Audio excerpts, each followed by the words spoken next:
The British National Archives at Kew hums like a vault. Cardboard boxes become altars. Fluorescent light eats paper.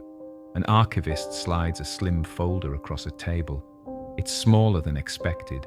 Brittle pages, faded ink, a ring of red tape gone brown with age. Stamped on the tab in a hand no clerk recognizes. 00, restricted. There are no signatures, no case numbers, not even a geographic tag. A short list of dates, a paragraph here, a line there, redactions that look like black holes. The documents are not a record of agents or safe houses or armaments. They are a ledger of erasures. On the spine of the folder, someone in MI6 once wrote what cannot be published aloud. Operations which must not be traced. Nobody taught the public about naughties. Ian Fleming wrote about them in a thrill-seeking register, and a myth was born. But the folder in Kew suggests a different origin, not a license to kill, but a classification to bury the unsayable. The real terror in that room is the implication that Britain had an infrastructure for action that deliberately avoided paperwork, oversight, and history. This is the story of what lay behind that clearance seal, the real 00 that was never supposed to be written down. Ian Fleming walked the corridors of naval intelligence. He saw men who moved in legal grey, who made calls the Admiralty would not log.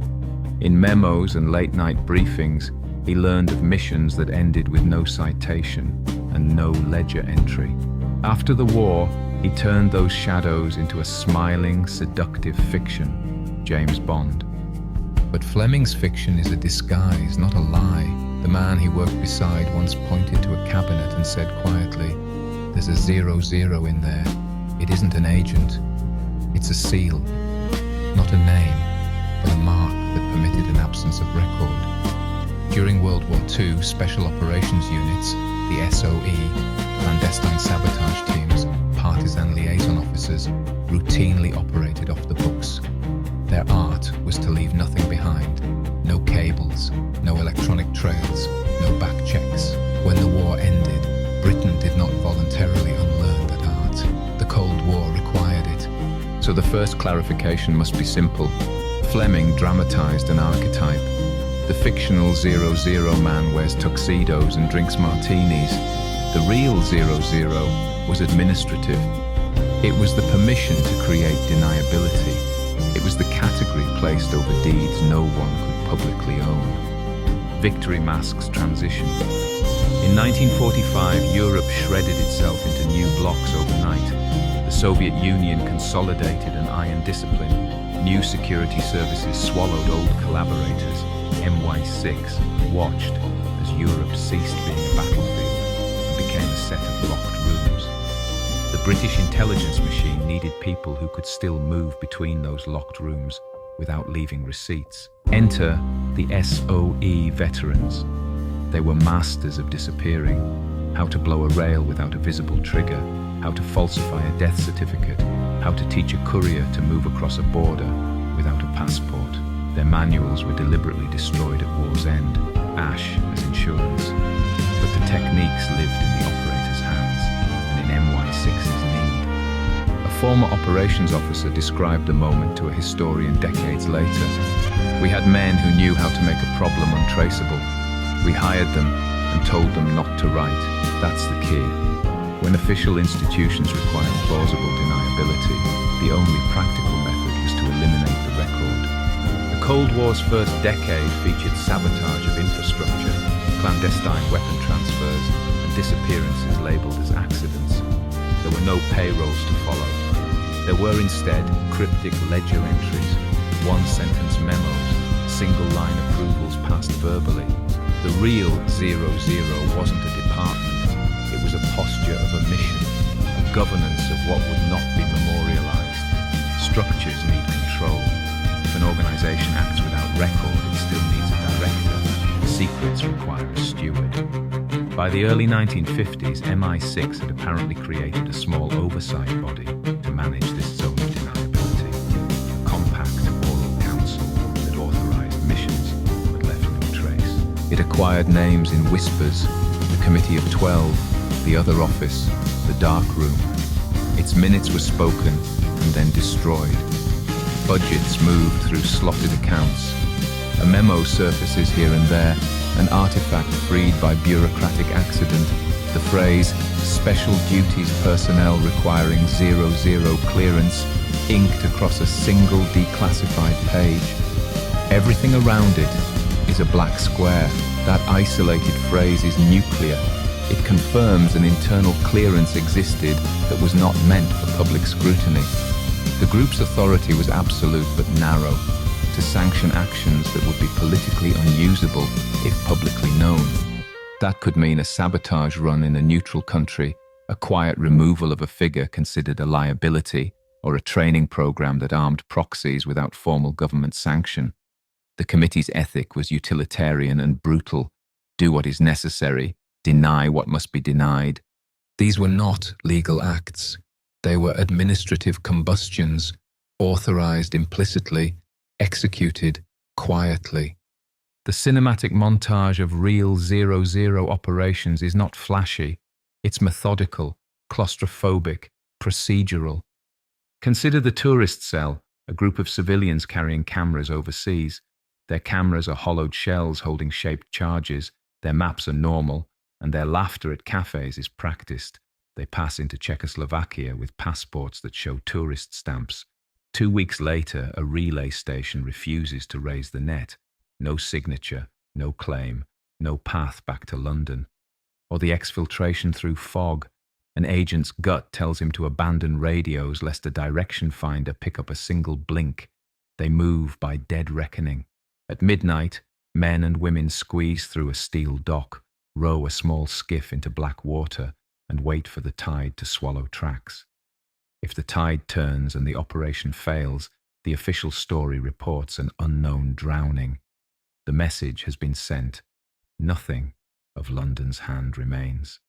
There are destroyed before capture briefs that read like medieval decrees, maps soaked in acid, ciphers burnt by flame pens, and final instructions annotating, outcome, return, optional.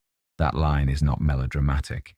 It appears in a briefing note that survives only because the binder was misplaced in a courier's trunk. Most such documents were incinerated the same night. Wider operations included the mapping of Soviet radar's side lobes before U-2 missions flew. Teams crawled beneath fences to record pulse shapes and fed that data into the nascent intelligence calculus. Other missions targeted defectors who threatened to expose double networks. They were intercepted in quiet towns under the pretext of accidents. The 00 directive could be boiled down to a handful of operational truths: no attribution, minimal record, and extraction unchecked. These were not theatrical assassinations. They were administrative measures to sustain a national posture. Here's the paradox the myth disguises. The fictional 00 man is immortal in prose. The real 00 operator is disposable in practice. MI6 did not hand out licenses to kill. The state could not legally produce a document that authorized an illegal act abroad and then call it lawful. So they tried something stranger. They gave certain operations the imprimatur of no paper at all. Denial became cover. The Crown's silence was the operator's protection and his condemnation. A case officer once described the calculus: "We never asked permission to shoot, we asked permission to open the door. You needed miracles to come home." That is not bravado. It's economics, a risk assessment where lives were weighed against geopolitical advantage. The theory: if the national interest required a person removed or a facility degraded, better to act and deny than to fail within public procedures. The result is a moral landscape where the state can plausibly say decades later, "We did not know." The human cost was buried. Men with names erased from paybooks had families who were never told where their pensions vanished or why an obituary read differently. The human fabric of sacrifice in these files is threadbare and stained. Why did the noughties disappear from history? Because documents are combustible. The 1970s brought political pressure, leaks, and scandal. MI6 faced inquiries. There were moles. There were court cases. The safest way to survive public scrutiny was to remove the combustible material, a bureaucratic house cleaning that bordered on erasure. Thousands of files were physically destroyed. Where there was smoke, there used to be a blaze of operations, assassination lists, sabotage orders, budgets routed through shell corporations, training manifests for irregular forces. The destruction was surgical. Authorities purged whole classes of records, deniable sabotage, political interference, extrajudicial eliminations, and special duties enrollments. The phoenix of fiction rose in the gap. Fleming's novels offered a tidy, marketable image that paper could not, a single heroic face with plausible legal cover. Behind that face, the darker truth was shredded into ash. What remains are fragments, a line in a memo, a burned margin, a redaction that gapes like a wound. Oral histories from old officers exist, but they are cautious, evasive, men who survived by learning to be silent. The 00 section's disappearance is not an absence of operations, it's an engineered absence of evidence. If a clearance existed to hide the state's dirty work, the question that follows is enormous and simple. What did they do that we still don't know? Which operation was too dangerous to survive in archive? Which directive created a chain reaction we are still living with? Which black operation altered the course of a nation without a public reckoning? Some secrets are destroyed. Others are simply waiting for someone with the patience to look at the burned edges. If this made you rethink what lies beneath history's tidy pages, subscribe. There are more folders, more redactions, and more zeros waiting in the silence. Because in statecraft, what is not written often matters more than what is.